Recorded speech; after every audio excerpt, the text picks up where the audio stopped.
Hello పిల్లలు, నేను మీ టిల్లు మామని. Welcome to the sparrow TV. ఎలా ఉన్నారు? అందరూ బాగున్నారా?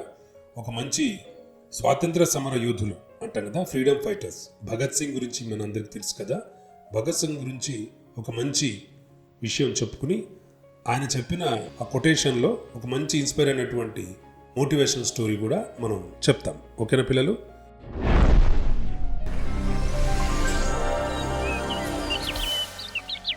భగత్ సింగ్ స్వాతంత్రం కోసం తన ప్రాణాలను పణంగా పెట్టిన గొప్ప విప్లవ వీరుడు. కేవలం వ్యక్తిని చంపగలరు, కానీ అతని ఆలోచనలు చంపలేరు అనే ఒక బలమైన విశ్వాసం ఆయనది. భగత్ సింగ్ చెప్పిన కొటేషన్స్లో ఒకటి, వారు నన్ను చంపవచ్చు, కానీ వారు నా ఆలోచనలను చంపలేరు అని చెప్పారు. దీని మీద ఒక మంచి నీతి కథ నేను తయారు చేసుకున్నాను, మీ అందరికీ చెప్పాలనుకుంటున్నాను పిల్లలు. Okay, let's start. ఒక చిన్న పట్టణంలో ఆనంద్ అనే అబ్బాయి ఉండేవాడు. ఆనంద్కు చాలా ప్రశ్నలు అడగాలనిపిస్తూ ఉంటుంది. చాలామందిని చాలా ప్రశ్నలు అడుగుతూనే ఉంటాడు. ఇది ఎందుకు ఇలా జరిగింది, అది ఎందుకు అలా కాదు, అలా ఆలోచిస్తూ ఉంటాడు ఆనంద్. కానీ కొంతమంది పెద్దవాళ్ళు చెప్పేవారు, అబ్బా ఎక్కువ ఆలోచించకు, నిశ్శబ్దంగా ఉండి చెప్పింది చెయ్యి అంటూ ఉంటారు. కానీ పిల్లలకి ఇలా ప్రశ్నించే అవకాశం రావడం కూడా చాలా గొప్ప లక్షణం అన్నమాట. అంటే వాళ్ళకి తెలుసుకోవాలన్న తపన ఉన్నప్పుడే ఇలాంటి ప్రశ్నలు అడుగుతూ ఉంటారు కదా పిల్లలు.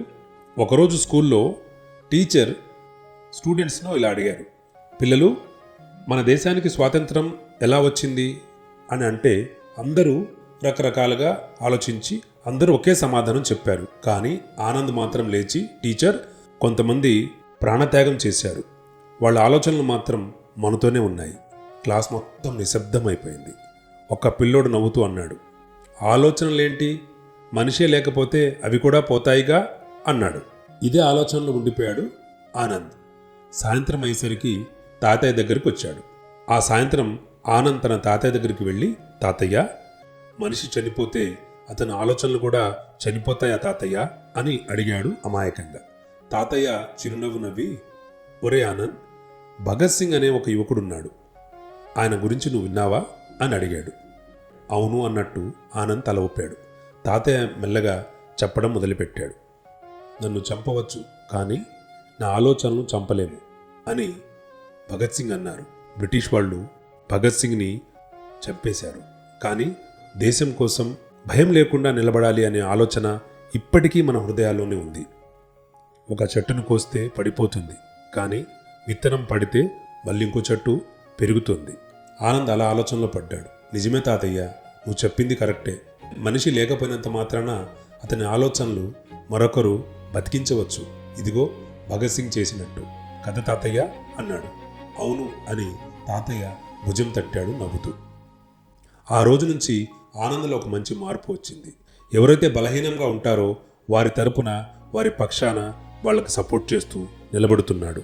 స్కూల్లో ఒకరోజు అన్యాయంగా ఒక అబ్బాయిని ఆటలోకి తీసుకోలేదు. అప్పుడు ఆనంద్ లేచి అన్నాడు, ఇది న్యాయం కాదు. అందరూ ఆశ్చర్యపోయారు. చివరికి ఆనంద్ చెప్పిన మాటలు అందరూ ఏకీభవించారు. అంటే ఆనంద్కి ఇప్పుడు ధైర్యం వచ్చింది. ప్రతి ప్రశ్నని, ప్రతి అన్యాయాన్ని నిలదీసి అడుగుతున్నాడు.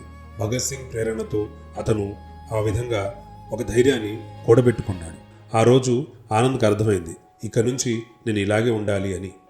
పిల్లలు, ఈ కథను విన్న తర్వాత మీకు ఏమర్థమైంది? మనిషిని ఆపవచ్చు, కానీ అతను ఆలోచనలు మనం ఎప్పుడూ ఆపలేరు. పిల్లలు, మనిషి బలహీనంగా ఉండొచ్చు, కానీ ఆలోచనలు స్ట్రాంగ్గా ఉంటే మనం అనుకున్నవి సాధించవచ్చు, ధైర్యంగా ఉంటే విజయాన్ని సాధించవచ్చు అని దీన్ని బట్టి అర్థమవుతుంది. ఓకేనా పిల్లలు?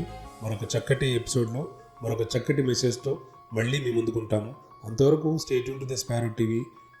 లైక్ చేయండి, షేర్ చేయండి. Take care, bye bye.